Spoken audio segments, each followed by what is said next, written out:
they are still in the hunt for the NFC #1 seed, taking on the Seahawks in Seattle. So what would they be capable of? All right, first drive of the game, Packers set the tone early. Josh Jacobs muscling his way in for the early score. That physical offensive line, Green Bay, came to play on the road in Sunday Night Football versus a very solid Seattle defense. Very next drive for Green Bay, Love to Romeo Doubs for another score. I wonder what formation that came out of. 4-by-1? Dobbs' physical presence for their pass game is a big deal.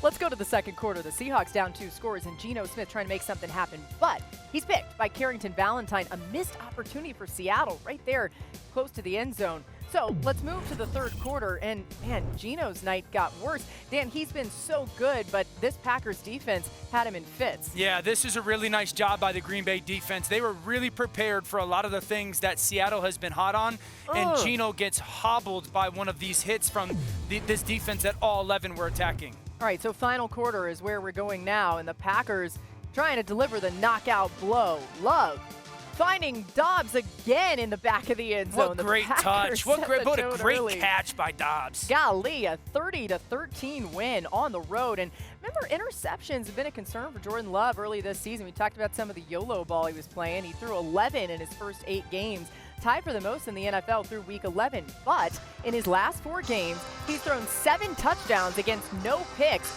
and his total QBR since week 12 is second in the NFL behind Josh Allen. Marcus, what did you like from the Packers offense yesterday? Yeah, Dan mentioned it. This offensive line, to me, was the story of the game. First of all, you come out in the first possession of the game, you run the football, everybody in the world knows you're running it, and there's nothing Seattle could do. I thought Seattle's chance was up front, but you look at the displacement of this defensive line on the interior, and I know you deal with motions and funky formations and misdirection from Matt LaFleur, but it doesn't take away what should be aggressive. Look at the interior of the offensive line, how much is dented. You don't even have to get outside, but they do steal and get a lot of yardage. This unit deserves a ton of credit because the physicality is what we talk about so much with the Detroit Lions. Yeah. I feel like this offensive line in Green Bay can match it from the interior. The push is what jumped out to me the most. And I know like Dan talks about it, we talk about formations, the misdirection, all of those things you have to think about. They do play a factor into your physicality because the minute we get you thinking east and west and we come straight off the ball, but they take full advantage of it.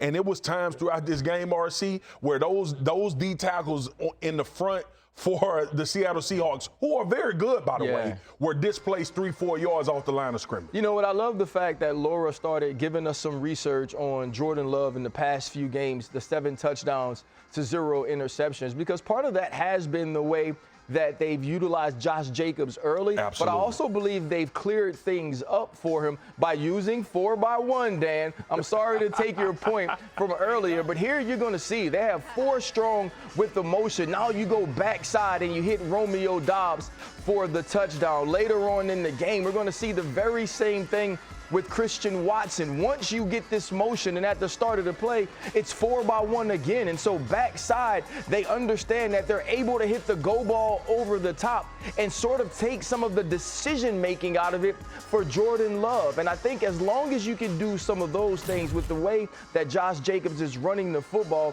it gives Jordan Love, who is extremely talented, opportunities to show that without thinking. I love that tape, RC. They're the pioneer of it, it feels like, this season. Marcus, I wanted to ask you about the run game with that line of scrimmage stuff.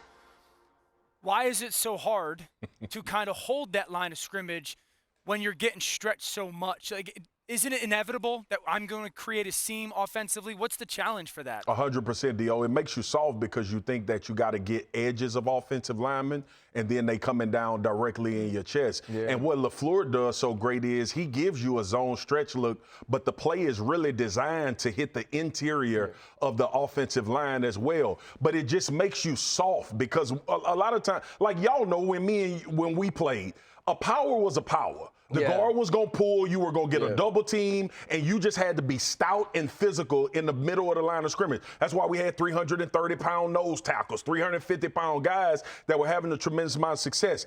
He stretches you while also being physical at the point of attack, which is very hard to defend for a defensive lineman because you're trying to run to the ball. Hey, what do you got to do? But Dan, too, what do you got to do I think the other thing about this team is the fact that Josh Jacobs runs so downhill. Yep. And so you're getting the type of calls that should stretch or that should hit off tackle. Yep. But Josh Jacobs is such a one-cut runner that while he's stretching it, as soon as he sees the seam, he gets vertical. And now you have people running laterally. Let me answer Dan's question. Dio, we was on Friday, and I talked about Leonard Williams.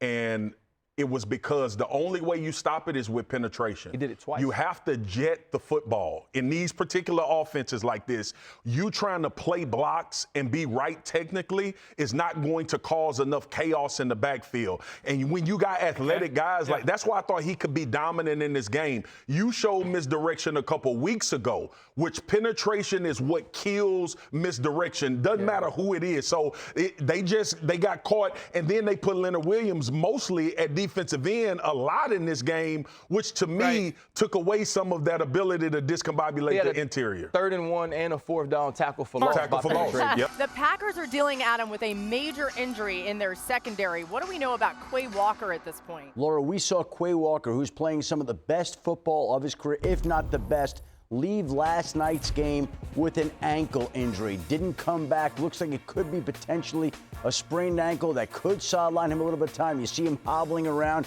Didn't look great when he sat down there. Did not come back in the game. That would be a blow to the Packers defense with him playing at the level that he's been playing at, which is a high level. Meanwhile, the Detroit Lions continue to lose players. Aleem McNeil tore his ACL and is out for the season. Carlton Davis needs surgery on his fractured jaw. He's out indefinitely. 2 more players on the defensive side of the football that the Lions have lost, and that doesn't include David Montgomery, who Dan Campbell confirmed does need season-ending knee surgery. David Montgomery is done for the year. And T.J. Watt suffered what the Steelers initially believe is a low ankle sprain. They're optimistic for now that he could play on Saturday at the Ravens, though he's still having additional testing, and it did look like it was worrisome when he went out of the game. But right now they feel like they're optimistic, or so they say, in a scary moment in the Dolphins-Texans game yesterday when Grant Dubose went down with a head injury. He has remained in a Houston hospital. The Dolphins say he's got movement in all extremities, which is the good news for now. Everybody across the league thinking and praying for Grant Dubose to make a quick and speedy recovery. Bucs Chargers from yesterday. A Baker Mayfield in L.A. taking on the Chargers. And starting in the 3rd quarter is where we'll pick it up. The Bucs with the ball. They're down by 4 at this point, but thank goodness Mike Evans is back and healthy. 57-yard pass. Evans takes it in for the touchdown. What's Marcus called his version of Baker? Mixtape bake? Just getting outside the pocket, making plays. Mike Evans, always open. It feels awesome connection between those quarterback and wide receiver duo. So the Bucs lead 20-17. Chargers on their own 10, and Justin Herbert pressured, picked off by Jamel Dean. Yeah, really good job by Tampa forcing the issue, and then that ball becomes a one-on-one. 3rd and 12. Baker drills this ball on Mike Evans' face on that inside post. Beautiful coverage recognition. What a throw. Bucs go on to win it 40-17. Just an absolute beatdown. So let's start with the Bucs side of things.